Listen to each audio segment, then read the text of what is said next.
खुदावन दी शरीयत दी फरमा बरदारी। ज़बूर 119 9 तो 16 आयात। जवान अपनी रवश किस तरह पाक रखे, तेरे कलाम दे मुताबिक उहदे ते निगाह रखन दे नाल मैं पूरे दिल तो तेरा तालब होया वां।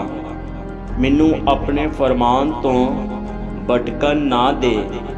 मैं तेरे कलाम नू अपने दिल च रख लिया है ताकि मैं तेरे खिलाफ गुनाह ना करां। ऐ खुदावन तू मुबारक है, मैनू अपने आइन सिखा। मैं अपने लबां तो तेरे फरमुदा अहकाम नू बयान किया।